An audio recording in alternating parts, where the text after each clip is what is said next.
Então, vamos lá. Então, vamos continuar a temática, que é a temática de cultura, que nós trabalhamos na aula passada. Falamos que a cultura é composta por elementos objetivos e subjetivos, né, materiais e imateriais, que compõem o modo de vida, né, das pessoas, dos grupos, das comunidades, de sociedades mais amplas. A cultura é a forma como que nos dá elementos para enxergar o mundo, né? Que dá sentido às coisas. Está relacionado à cultura, né? Cada espaço, cada localidade, a cultura se manifesta de maneiras diferentes. Então, no relacionamento entre as pessoas, na coletividade, se dá a forma como vão enxergar o que está aí fora, né?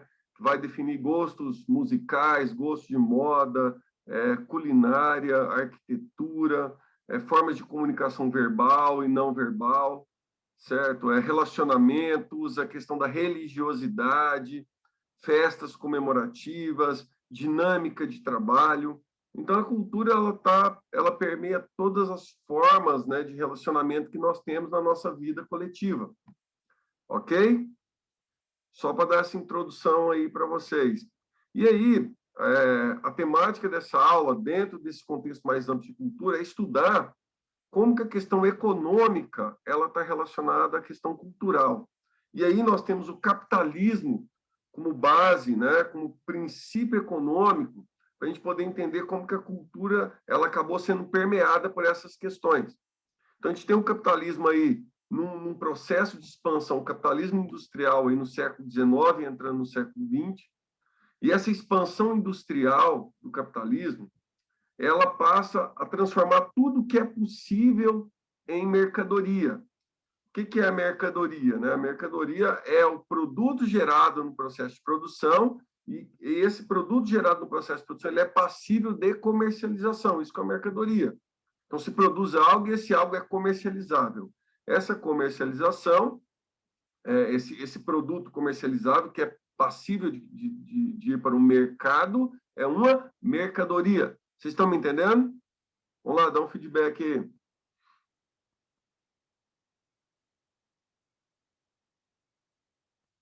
Tá ok?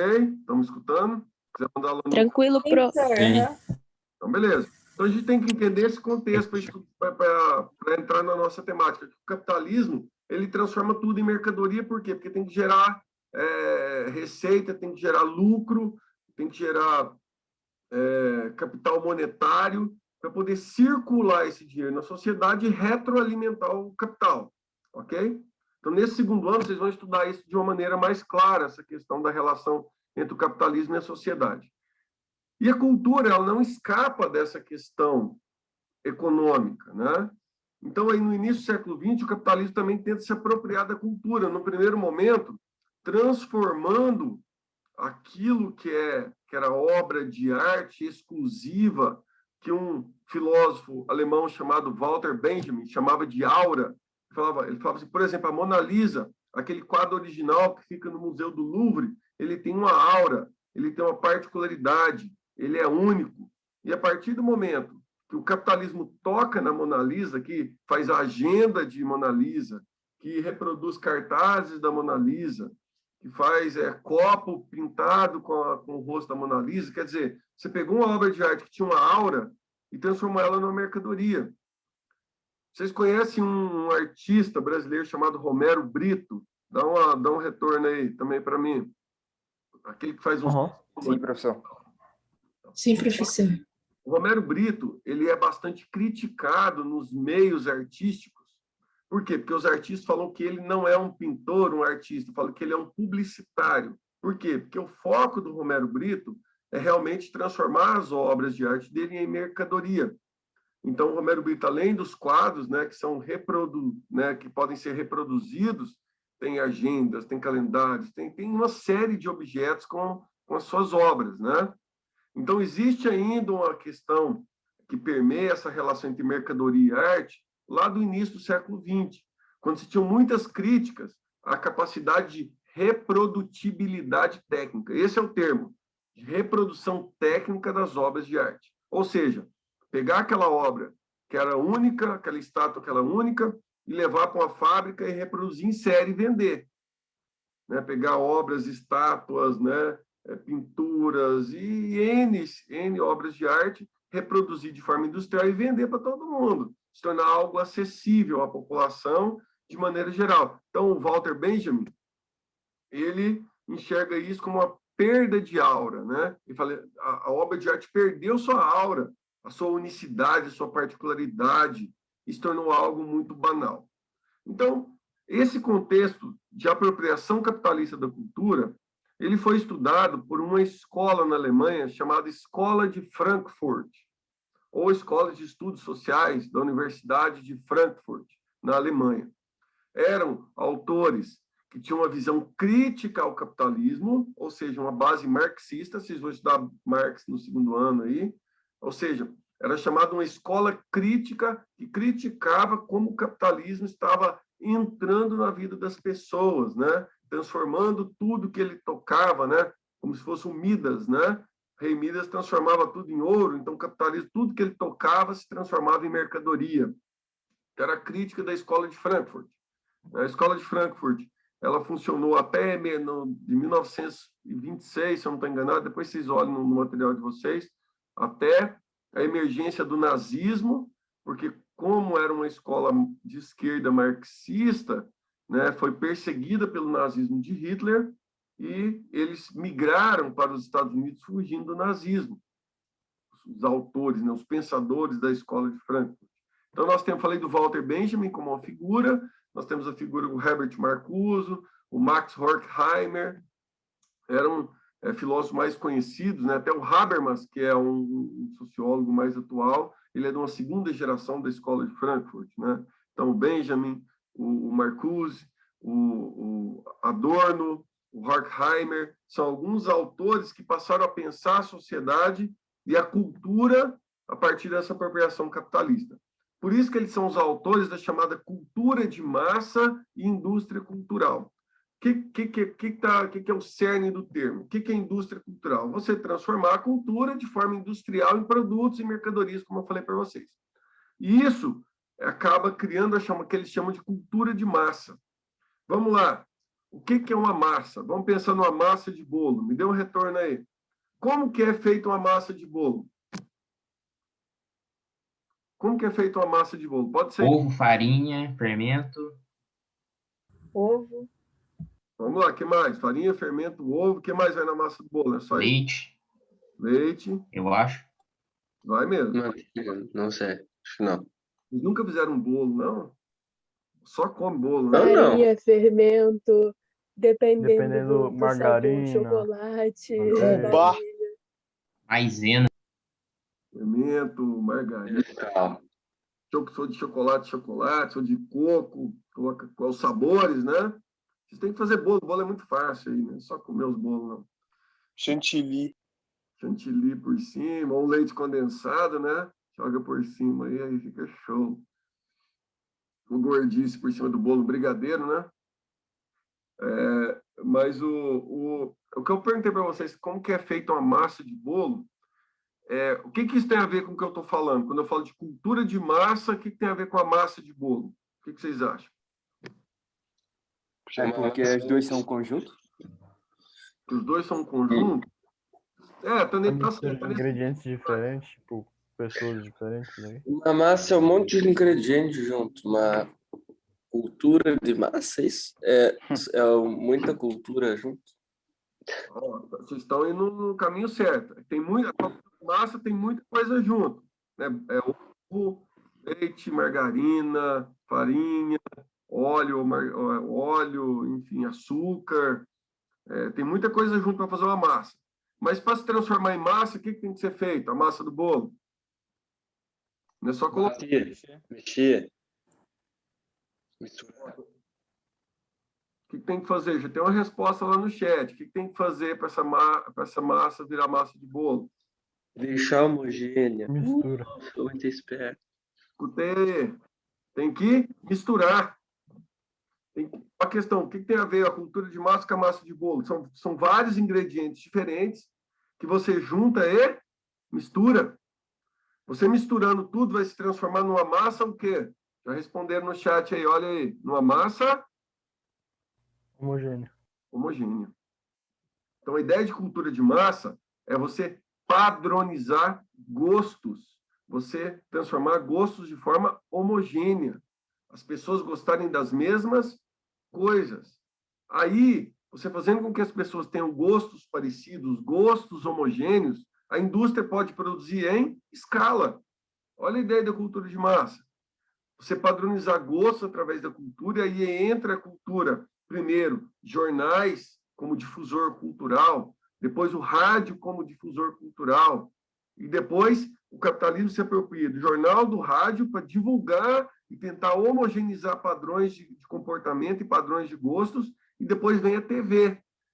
A TV que é o ápice aí desse momento cultural que nós estamos falando aí na primeira metade do século XX, a TV é o auge dessa homogeneização. É a gente gostar das mesmas coisas. Nós gostamos da mesma coisa, a indústria já tem uma direção para produzir em escala. Porque a indústria tem isso, né? A indústria não é o artesanato lá da metade, lá do século XVI para trás, da Idade Média. A indústria não é artesanato, você produz produtos exclusivos. A indústria tem que produzir em escala, para ter retorno. Tem que produzir em grande quantidade. E para produzir em grande quantidade, ela tem que ter o quê? Mercado consumidor. E como gerar mercado consumidor? Fazendo com que as pessoas gostem das mesmas coisas. Então, se nós gostarmos das mesmas coisas, a indústria vai poder produzir em escala e vender para nós. Então, um dos artifícios aí da apropriação capitalista da cultura foi o quê? Essa questão da homogeneidade de gostos, de padronização de gostos e condutas, para a gente gostar de coisas parecidas. E aí a indústria passa a produzir, assim, de forma muito crescente. Aí que nasce a ciência do marketing, né? Da propaganda. Como que nós vamos padronizar gosto? Como que nós vamos fazer as pessoas gostarem dos produtos industrializados? Como que nós vamos vender muito? Aí sacaram que tinham que se apropriar da cultura. Como que nós vamos atingir a maior parte da cultura? Das pessoas, levando esses elementos culturais de homogeneização e padronização. Como que nós vamos chegar nas pessoas? Aí nós temos que avançar na tecnologia dos chamados, o quê? Vamos lá. Pode ser no chat, pode ser falando. Chamado o quê? Como fazer essa padronização chegar nas pessoas? Através do quê? Me dê um nome correto para isso. Publicidade? Televisão. Mídia? Tem um nome correto para isso, para avançar, para que essa cultura de massa, né, essa cultura dessa massa homogênea, ela possa emergir, ela precisa atingir o maior número de pessoas, para virar uma massa de pessoas diferentes. Como que essas informações vão chegar nas pessoas? Através do quê? Qual que é o meio? Já dei a dica do nome. Propaganda. Marketing. Comunicação? Meios de massa. Vamos lá, vamos juntar tudo então. Como que é chamado? Que tem um nome correto, tem um conceito, né?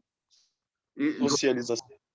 Jornal, TV, rádio e hoje a internet tem um nome para isso que a Escola de Frankfurt deu. Chamado de quê? De meios de massa. Falta um nome no meio. Meios de... Comunicação de massa. Isso. Meios de comunicação de massa.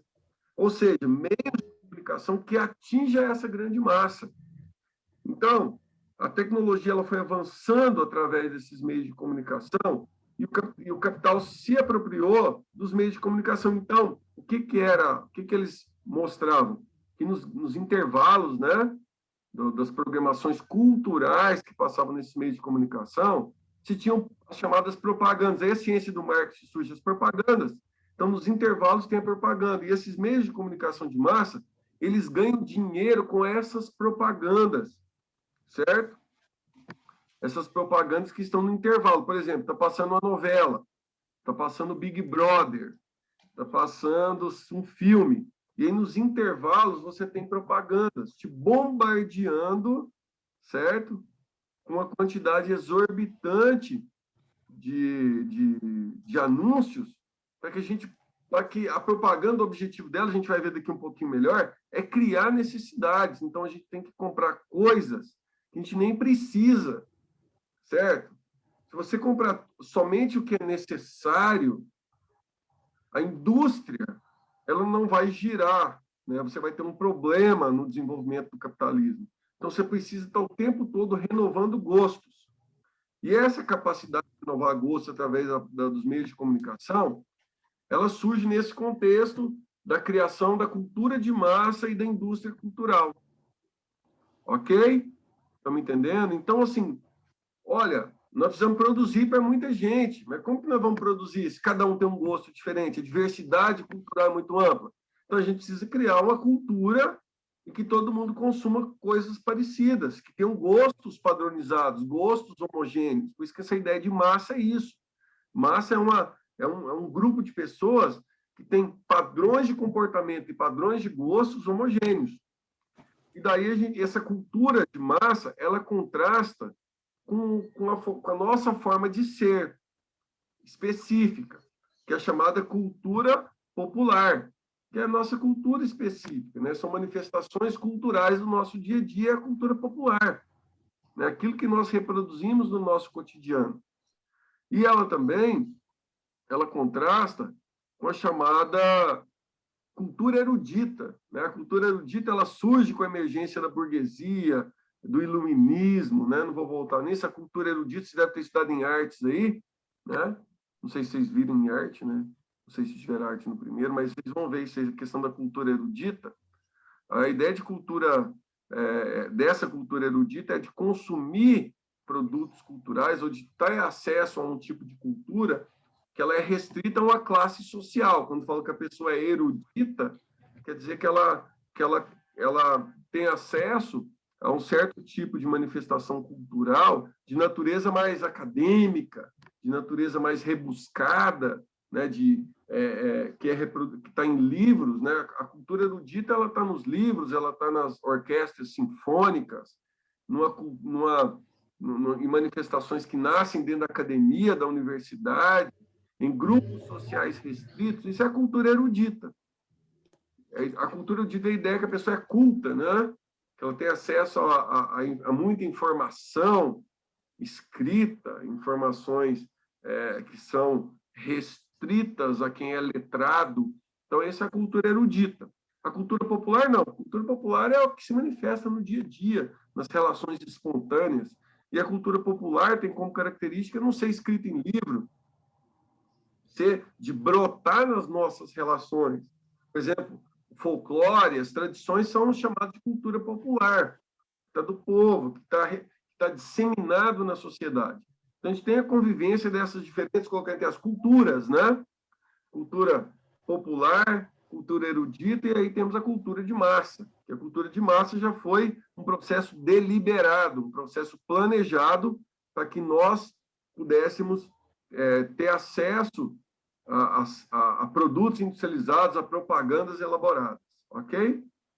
Então, aí a gente tem a nossa cultura de massa, a indústria dos meios de comunicação de massa se aperfeiçoando e a ciência da propaganda se aperfeiçoando cada vez mais, ok? Então, esse contexto crítico que a Escola de Frankfurt estuda, que chama de indústria cultural, cultura de massa e meios de comunicação de massa, você pode ter dois olhares sobre isso.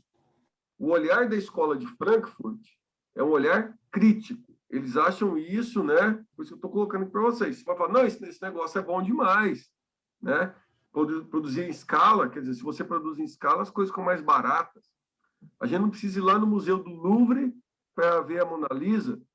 É só entrar no Google, colocar Mona Lisa, vocês estão vendo o quadro, não precisa ir lá ver a obra de arte, certo? Tudo que é produzido em escala, né? Eu falei, o preço cai. Então, vocês podem dizer para mim, não, isso é muito bom, mas a visão da Escola de Frankfurt é uma visão crítica a isso. Mas nós temos visão, por exemplo, do Marshall McLuhan, certo? O Marshall McLuhan é um autor norte-americano que enxerga o avanço dos meios de comunicação de massa, certo? Que enxerga todo esse contexto como algo extremamente positivo. É ele que dá o conceito de aldeia global, certo? Então, ele diz o seguinte, olha, quanto mais os meios de comunicação eles forem desenvolvidos, melhor vai ser a nossa integração uns com os outros. E isso acabou acontecendo mesmo. Então, hoje a gente tem uma interação, vocês podem estar falando com alguém que está lá na China agora, está lá na Rússia, está no Havaí. Nós temos uma interação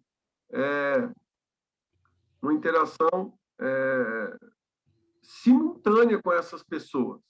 Então, o avanço dos meios de comunicação de massa, porventura, transformou o mundo realmente numa aldeia global, né? Nós vivemos numa mesma aldeia, possibilitado por hiperlinks, por redes, aí que isso tudo agora eu estou colocando uma visão, enquanto sociólogo, isso é fantástico, isso é revolucionário, né? Nós já falamos sobre isso, nós estamos numa revolução dentro do olho do furacão, de uma mudança paradigmática de sociedade. Nós estamos saindo de uma sociedade aí, uma sociedade transitória ainda de relações presenciais com a sociedade híbrida. Né? Até os estudos agora, né, são chamados de estudos híbridos, vocês vão ter essa parte EAD e vão ter uma parte presencial. Então, é isso, as nossas relações também vão ser assim. Uma parte, já estão sendo, né? Uma parte vai ser presencial, que a gente chama de face a face, e uma parte vai ser virtual. Então, nós estamos no olho dessas transformações paradigmáticas. Então, nós temos emergiu um tipo de sociedade em que esses meios de comunicação de massa, e hoje a internet que domina, né, a TV acaba sendo só uma reprodução daquilo que está no ambiente web, porque você pega o celular, né, e faz um espelhamento na TV, a TV é apenas uma ampliação de tela daquilo que está na tua mão. Isso é revolucionário, certo? Essa mudança. Como eu falei para vocês, na minha infância eu nunca imaginaria que existiria algo dessa maneira, certo? Eu falei, na minha adolescência estava já o celular, mas nunca imaginaria uma internet e um smartphone. Quando eu estava na universidade, que a internet chegava, e aquela internet que você ficava aí 2, 3 minutos para abrir uma página, esperando rodar. E hoje você, com um clique, ela já se abre na tua frente. Então, isso quem viveu essa transição, eu falo pessoalmente, falem com os pais de vocês, conversem sobre isso com os pais. Como que era antes, o que eles pensavam sobre isso, só para vocês terem uma ideia. Como os pais de vocês, como que eles imaginavam que ia ser tudo isso? Os avós nem se falam, né? Mas pergunta para os pais de vocês, como que eles imaginavam que a situação, como que era na adolescência deles? Vocês vão ver que é uma coisa extremamente diferente. Desculpa. E a gente nem pensaria, né, que seria essa transformação. Vocês já nasceram nesse mundo informatizado, interligado, mas quem nasceu, né, quem passava a infância brincando na rua, né, e não vidrado numa tela de celular, é bem diferente, né? Então, é bom vocês trocarem essa ideia para vocês entenderem como que a sociedade ela é dinâmica, como tudo muda. Da mesma forma, daqui a 50 anos, as formas de interação vão ser diferentes. Então, tudo muda com o tempo, né? A gente fala, a sociedade, ela é diacrônica, né? Ela muda sempre, né? Ela está em um processo de mudança. Está lá na filosofia, no Heráclito de Éfeso, né? A teoria do fluxo contínuo. Nenhum homem entra 2 vezes no mesmo rio. Estudar lá em filosofia, né? O Heráclito de Éfeso dizia isso, né? Quando um homem entrar no rio, o rio não será o mesmo e nem o homem será o mesmo. E isso é a nossa vida. A flecha do tempo, ela não volta, né? A flecha do tempo, ela é contínua. Ok? Então, vamos falar, então, o que é essa sociedade industrial, o que é essa sociedade dos meios de comunicação, da televisão, no primeiro momento, né? Aí até a década de 90, até a década de 2000, nós temos a TV como principal meio de comunicação, até os anos 2000, só para vocês terem ideia como isso é recente, coisa de 20 anos. A TV era o principal meio de comunicação. O tijolar, ele chegou no nosso meio em 95. A internet por volta dos anos 2000. A partir dos anos 2000, eu estava na universidade em 2003, eu falei, a internet era nos laboratórios, e algo ainda estava na internet de escada ainda. Na época do CD, do DVD, o pendrive nem existia ainda. Então, agora a gente é outra dinâmica. Como isso foi muito rápido, essa mudança em 20 anos. Foi extremamente radical, tudo isso, né? Para quem viveu, fale com os pais de vocês, converse, que isso é legal. Quando vocês irem para a sala de aula, para a gente poder discutir isso aí, como que eles pensam disso? Vocês vão dar risada, porque vocês não vão, às vezes, entender o contexto dessas coisas. Então, vou dar uma pausinha aí para vocês, se tiverem alguma questão, podem jogar aí no chat sobre isso que eu falei, sobre essa mudança paradigmática nas nossas relações, para a gente falar como que isso impactou na nossa maneira de consumir, né? Falei, o papel dos meios de comunicação de massa, da indústria cultural, da cultura de massa, é criar consumidores constantemente, senão as indústrias quebram, né? Você precisa ter consumidor o tempo todo, consumindo coisas novas, coisas descartáveis. Então, antes de a gente iniciar essas ideias aí sobre consumo, vocês têm alguma dúvida, alguma questão sobre a emergência da indústria cultural, da cultura de massa? Vocês entenderam? Me dê um retorno aí, por favor. Professor, Certo? mas eu não entendi direito, né? No primeiro momento, a difusão da cultura de massa foi feita da mesma forma que agora ou teve um esforço maior para difundir ela pela primeira vez? Não, claro que estava, como a gente fala assim, né? Quem abre picadas, né, na mata tem maior dificuldade. Quem vem atrás, a estrada está pronta, né? Isso é uma questão que a gente fala. Quem vai abrir a mata é mais difícil, claro. As tecnologias não eram tão avançadas como hoje, né? Era mais difícil, por esse lado tecnológico, né? Por outro lado, a sociedade estava toda aberta para mudanças, né? Então, não se tinha nada dessa natureza. Então, atingir as pessoas por um lado, não se precisou de grandes estratégias, mas a dificuldade era mais tecnológica. Agora, hoje é o contrário, né? A facilidade é tecnológica, mas as estratégias são estratégias que têm que ser muito mais elaboradas, as estratégias têm que ser muito mais complexas, porque nós já temos um histórico, né? Então, atingir a massa hoje, você tem que ter uma criatividade gigantesca. Então, quem trabalha com propaganda e marketing tem que ter essa capacidade de produzir coisas chamativas, né? Tem que ter uma criatividade crescente, uma criatividade dinâmica, ok? Então, do ponto de vista tecnológico, era mais difícil lá no início, mas do ponto de vista de estratégia, era um pouco mais fácil. Agora, hoje é o contrário, né? Do ponto de vista de difusão, é mais fácil, porque hoje a internet está aí acessível não a todos, né? Não esqueçam disso. Mas tem a TV também fácil, mas as estratégias são mais complexas. Respondido? Sim, senhor.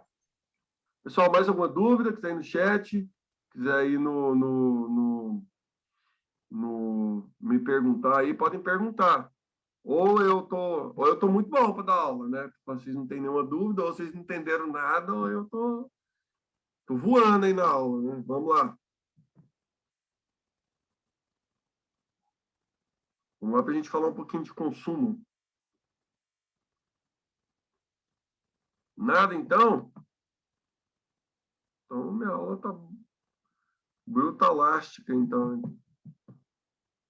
Vamos lá, então. Vamos lá, no chat também nada? Podemos ir em frente, então? Aham. Então, vamos lá. Então, vamos falar agora, então, de como, né? Teve essa pergunta, a pergunta ela foi bacana, que dá essa transição para aquilo que nós vamos falar. Então, a gente vai estar falando agora do consumo. Então, atingir as pessoas, atingir a massa hoje é mais fácil, por conta que, se não tiver internet, as casas têm TV ou tem rádio. Então, hoje você consegue atingir a grande massa da população com informação.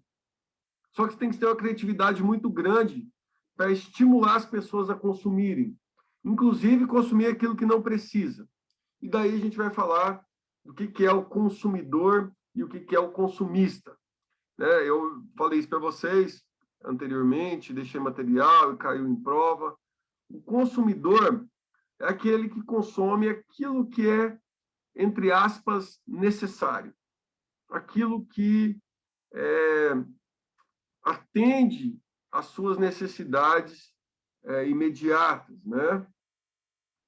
Aqui tem algumas perguntas, por exemplo, tem algo positivo no consumo? Né? A gente, desde que a sociedade a gente consome, né? A gente está consumindo algo. No capitalismo, a gente consome mercadorias, certo? Quando a gente fala de consumo na sociedade atual, é o consumo de mercadorias, de coisas, de produtos que você compra em troca de um dinheiro, né? Que está no mercado, disponível para troca, né? Você troca uma mercadoria por dinheiro, não é um escambo que você pode trocar por outro produto. Você troca por dinheiro, certo? O consumo ele é positivo, a pergunta é essa, né? O consumo, a gente olhar para ele é extremamente positivo. Agora, a forma como você consome que pode ser questionável, né? Porque você consome, eu tenho que me alimentar, então eu vou consumir coisas que eu posso me alimentar. Só que o consumo ele tem uma divisão econômica, né? Se você for uma pessoa que tem um poder econômico menor, você vai consumir menos produtos, produtos mais baratos, teoricamente. Se você for uma pessoa com poder aquisitivo maior, você vai consumir produtos mais elaborados, produtos mais caros, né? Então, tem essas questões que nós não podemos perder de vista, certo? Mas, então, a ideia de consumo é você consumir aquilo que está de acordo com a sua capacidade econômica e de acordo com aquilo que você necessita. Agora, o consumista, a gente vai fazer um contraste, ele é diferente. O consumista, ele consome, além daquilo que necessita, muito mais. E até muito mais do que ele pode financeiramente. E aí se endivida todo. Você passa a consumir coisas que você não tem capacidade de comprar, capacidade econômica. Aí você começa a parcelar, usar cartão de crédito, se embanana todo financeiramente. E pessoas que acabam caindo em depressão porque está devendo muito, pessoas que caem em depressão por não conseguir consumir, porque o que a sociedade de consumo faz? Ela te estimula a consumir o tempo todo. E se você não for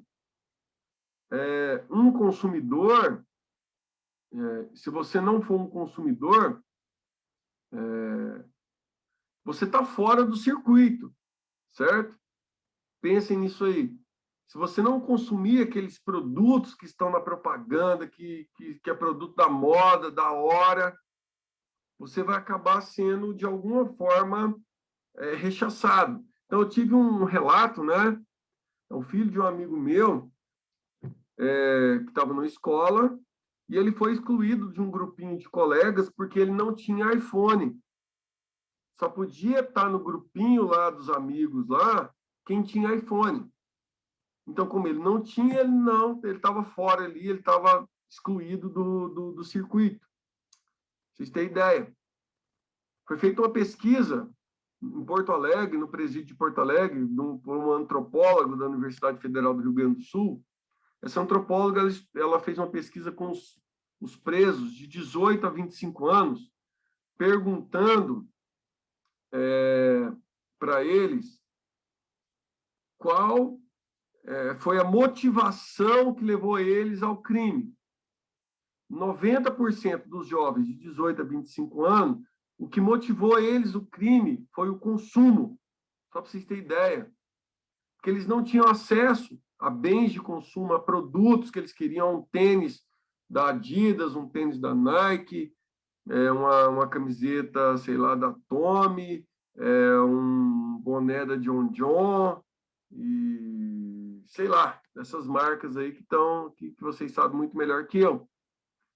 E aí eles queriam ter isso, né? Queria ter um iPhone, que o iPhone é ruim, mas a questão, existe uma aura em torno do iPhone, né?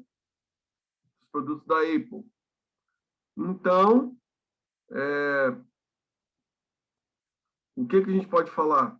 Que essa sociedade de consumo, ela impulsiona as pessoas a consumir. E impulsiona a consumir de uma maneira desenfreada, por isso que cria o consumista, ou impulsiona a consumir pessoas que não têm condições econômicas de consumir. E aí podem ir para um crime por uma questão de consumo, certo? Então, isso que eu estou falando para vocês, que motivou, 90% é isso. Você fala, eu queria ter um tênis porque se eu não tivesse um tênis, uma bermuda, uma camiseta de marca, as meninas não iam querer sair comigo. Isso que eles falavam, como foi feito entrevistas, uma parte das entrevistas foram mostradas, eles falavam dessa forma. Então, quer dizer, até a questão do relacionamento tem a ver com esses elementos aí que eu citei para vocês. Então, o consumo realmente ele é muito é algo muito importante do ponto de vista de status social, né? Então, quanto mais você consumir, você tem um status mais elevado, como se fosse uma hierarquia de consumo. Então, a ideia do consumidor e do consumista é isso. Então, vou mostrar para vocês aqui um slide rapidinho. Quero ver se dá aqui para vocês visualizarem um teste, se você é consumidor ou consumista. Rapidinho. Consumidor e consumista. Vocês estão vendo aí? Dá para vocês enxergarem aí o... Sim, dá para ver, dá para ver. Senhor. Deixa eu fazer é rapidão, aqui, 5 minutinhos aqui. Isso aí está lá disponível para vocês, né? Lá na sala de aula virtual. Então, vocês têm acesso a isso aí. A questão da publicidade eu falei para vocês, né? Vamos em frente aqui. Oxi. Aí os meios de comunicação foram avançando cada vez mais, né? Desde lá os jornais e revistas, passando pelo rádio, TV, e aí chegando na internet. Aí a questão de você criar o consumo, né? Os shoppings, por exemplo. Vamos falar a questão do consumo hoje, né? Rapidinho. Os shoppings nos Estados Unidos na década de 80 e 90 era o que dominava, o que é hoje para nós, né? Nos anos de 2020, a partir dos anos, na verdade, os shoppings, a partir dos anos 2000 para cá, nós temos 20 anos aí que os shoppings são centros de comercialização mais procurados, nem que seja para olhar a vitrine. Tem a história da vitrine, né? A vitrine é uma palavra, vem de uma palavra francesa, que se existiam as passagens na França antigamente, as pessoas iam nessas passagens para ver as vitrines, que eram os produtos expostos. Então, shopping é isso, para você ver vitrine, né? Vitrine, ver os vidros, né? Francês. Se tem alguém que fala francês e traduz literalmente para mim. Então, a palavra vitrine vem de vitrô, se eu não me engano, que é vidro. Então, são vidros que você expõe, né, produtos. Então, aí as pessoas nos shoppings. Hoje, nos Estados Unidos, a partir dos anos de 2010 até 2020, os shoppings estão fechando, né? Se você ir a algum shopping lá, ou pesquisar alguma coisa a respeito, o que está mandando hoje nos Estados Unidos, antes até da pandemia, eram as entregas a domicílio. Você compra tudo pela internet. Então, hoje, para nós, está chegando no Brasil com a pandemia aí, comprar coisas pela internet e entregar em casa. Mas lá, né, nos Estados Unidos, é uma peregrinação de vans da Amazon nos condomínios, entregando produtos o dia todo. As pessoas não saem de casa mais para ir no shopping para poder comprar. Então, o shopping deixou de ser um espaço de compras e entretenimento. Aqui no Brasil, isso é muito importante ainda, né? As pessoas ainda vão no shopping para comprar e para se entreter, no cinema, para essa alimentação, mas lá isso meio que acabou. As pessoas ficam mais em casa e pedem produtos em casa, certo? Aí está a cara do consumidor, né? A questão da obrigatoriedade de consumir, que você tem que consumir, senão se você não consumir, você não vai ser feliz. Isso que a cultura, que a indústria cultural, que os meios de comunicação, que a publicidade tenta passar, que o marketing tenta passar, que se você não consumir, você não vai ser feliz. Você tem a obrigação de consumir. Se você não consumir os produtos, você vai ser uma pessoa infeliz, que não vai conseguir se relacionar, certo? Vai ser uma péssima pessoa. Aí a ideia de vitrine, né, de as pessoas olhando os produtos, as vitrines têm que ser sedutoras, têm que seduzir, certo? Vamos em frente aqui. Aí a ideia de como nos desfazemos das coisas, que para nós consumirmos muitos, nós temos que consumir produtos cada vez mais descartáveis. Então, não vou entrar nessa questão mais geográfica, vocês têm um vídeo de história das coisas para mostrar, das obsolescências programadas, né? Você tem produtos que ele vai realmente, como um celular, ele tem uma obsolescência programada, ele vai, em um determinado momento, ele vai se transformar em obsoleto, vocês vão ter que trocar. Tem pessoas que têm produtos que é obsolescência reduzida, né? Imediata, que são, por exemplo, um copo descartável que você vai tomar e jogar fora. Então, tem produtos que você vai trocar ele de maneira muito mais rápida e produtos a médio prazo. Os produtos duráveis, eles têm que desaparecer, senão as indústrias não vão produzir. E a questão, a gente entra a ideia de consumidor e consumista, eu quero finalizar com vocês, falando o que é isso, né? O consumista é aquele que consome de forma compulsiva, até aquilo que não tem e fica na dívida, né? Pessoas que se matam por dívida, que perdem tudo por conta de consumo, porque às vezes fazem negócios errados para poder consumir demais, né? Para ter coisas que não são compatíveis com seu potencial econômico. E aí tem um outro movimento que tenta combater esse consumismo desenfreado, que é o chamado consumo consciente, que é baseado no chamado comércio justo, que é o fair trade, que é o quê? Você consumir aquilo que você precisa e consumir de forma consciente, consumir de indústrias que não agridem a natureza, consumir de pessoas, de associações que precisam de dinheiro, de consumir de empresas locais, né? Um exemplo é da gente poder consumir produtos aqui produzidos aqui no Paraná, por exemplo, né? Isso é o que eles chamam de movimento do consumo consciente, certo? De buscar consumir esses produtos. Anotem aí esse link, tá? No material de vocês que foi lá, que eles mudaram esse link aqui. Isso aqui a gente faz em sala de aula, mas eu vou mostrar para vocês como que funciona, tá? Anotem esse link aí, ó, chama Instituto Acato, que trabalha pela educação, pelo consumo consciente. Depois vocês vão entrar nesse site aí do Instituto Acato, ou Acatu, mas anotem esse link que está embaixo aí, do Vamos Responder Juntos. Daí eu vou fechar aqui,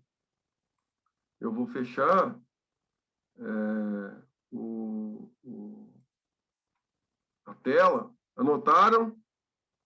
Aí é tcc.acato.org.br. Eu vou fechar e vou entrar lá no site. Ok? Vamos lá.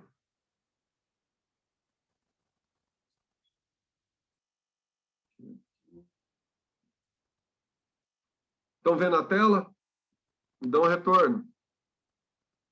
Sim, professor. Então, olha aí a página, tcc.acato.org.br. Depois vocês façam um teste aí. O que é o teste? É para saber aí, se você sabe que seu poder de consumidor pode influenciar a sua vida e todo o planeta. A gente fala assim, o consumo consciente é você consumir aquilo que é necessário, consumir produtos locais, consumir de empresas que não agridem o meio ambiente, que não fazem testes com animais, todo esse contexto, né? Isso é o consumidor consciente que esse instituto tenta pregar, de ter campanhas. E tem um teste aí, eu vou mostrar para vocês aí, depois vocês entrem aí e façam um teste. Aí tem que criar um cadastro, eu não sei se eu tenho cadastro, vou ver se eu vocês entram.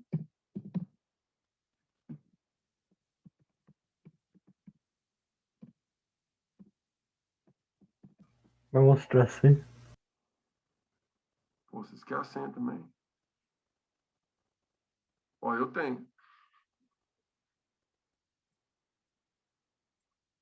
Tá aí, então. Aí tem uns testes aqui que a gente fez, né? Olha lá, eu vejo nesse site aí até desde 2016. Vamos realizar aqui, ó. Realizar um novo teste. Vocês fazem um cadastro e aí tem um teste aí para vocês fazerem. Olha aí, para ver se vocês são consumidores ou consumistas. Por exemplo, ó, procuro passar o maior número possível de para pessoas as informações que aprendo sobre empresas e produtos. Está dizendo, se você lê alguma coisa sobre empresas e produtos, você costuma falar com as pessoas? Vou colocar aqui, às vezes. A próxima. Aí. Desligo aparelhos eletrônicos quando eu não estou usando, ou você deixa lá em stand-by ou desliga. Vou colocar aqui, às vezes de novo. Participe de ações, movimentos, campanhas ou redes relacionadas ao consumo ao meio ambiente, dependendo se você é engajado, certo? A questão de consumo, eu participo, essa questão do fair trade, né? Eu conheço associações aí, então vou responder aqui. Eu participo. Comprei produtos orgânicos nos últimos 6 meses? Sim. Olha o que eles estão perguntando. Vamos ver se vai dar tempo. Evito deixar lâmpadas acesas em ambientes desocupados? Sempre. Quando possível, utilizo também o verso das folhas de papel? Sempre. Vamos ver se vai dar tempo aqui antes de terminar. Só vale a pena abastecer o carro com álcool em vez de gasolina quando o preço compensa? Isso aí eu vou concordar, né? Mas você vê que eles incentivam o uso do álcool, que é de um produto renovável, que é a cana-de-açúcar, ao invés da gasolina, que tem base no petróleo, né? Mas eu vou colocar concordo aqui, que eu não vou ser hipócrita aqui, né? Não vou mentir. Costumo planejar compras de roupas? Às vezes, né? Tem vezes que eu vou na loja e compro alguma coisa sem precisar. Isso é verdade, né? Vou ser sincero. Às vezes nem uso depois. Costumo pedir nota fiscal quando eu vou às compras? Mesmo que o fornecedor não forneça? Claro que sempre. A propaganda deveria ser mais controlada, pois tem o poder de influenciar muito o comportamento das pessoas? Agora que vem, eita pergunta, olha, a propaganda deveria ser mais controlada? Não sei. Não tenho opinião fechada sobre isso. Porque, com certeza, a propaganda ela influencia o comportamento das pessoas, né? Agora, você controlar a propaganda fica parecendo uma censura. Eu acho que as pessoas têm que ser mais informadas, né, do que você ter um controle sobre a propaganda. É melhor informar, igual eu estou informando vocês, né, para vocês saberem que a propaganda tem esse objetivo, né, de moldar comportamentos que eu falei para vocês anteriormente. Então, vocês têm que saber filtrar o que os meios de comunicação eles passam para vocês. Espero os alimentos se esfriarem antes de guardar na geladeira? Às vezes. Será que vai dar tempo, hein? Acho que não vai, não. Hein? Em minha casa, separo o lixo para reciclagem, mesmo não havendo coleta seletiva, porque às vezes o lixo ele vai para um aterro sanitário e tem pessoas que fazem a coleta, a separação no aterro. Então, eles fazem isso, né? Sempre separe o lixo de reciclagem, mesmo que não tenha isso no teu local. Vou colocar aqui, às vezes. Apenas classes mais altas podem escolher produtos e serviços mais sustentáveis, ou seja, aqueles que geram consequências mais positivas que negativas ao meio ambiente. Discordo. Todo mundo pode comprar produto de horta, produtos aí disponíveis. Cuido de áreas verdes em praças, próximo ao local onde vivo? Não cuido. Comprei produtos feitos com material reciclado? Sim. No último ano, deixei de comprar produtos ou serviços de limpeza por saber que ela prejudica seus empregados, sociedades e meio ambiente. Sim. É a questão da informação que eu falei para vocês, né? Por exemplo, pessoas que boicotam empresas de cosméticos porque fazem testes em animais, ou que agridem o meio ambiente, ou que exploram os trabalhadores, né? Não vai dar tempo de terminar aqui o nosso... Porque vai ter o professor que vai entrar daqui a pouco, né? Com vocês. Então, não vai dar tempo de terminar o nosso chat. Falta um minutinho, mas vocês entram, né? Aí façam o teste. Vou fazendo aqui, ver até que hora que dá aqui. Segurar um minutinho, ver se vai dar tempo de terminar. Mas já vou me despedindo aí de vocês, né? Quando terminar o teste, eu já vou saindo. Tem um bom resto de semana aí. A gente se vê na prova. Estudem aí essas temáticas aí. Vai cair aí 2 questões de cada um, sempre de boas questões, e com certeza vocês vão ter boas notas aí, beleza? Tenha um bom dia para vocês. Quem quiser sair, está liberado. Quem quiser ficar mais um pouquinho para ver o resto do teste aí,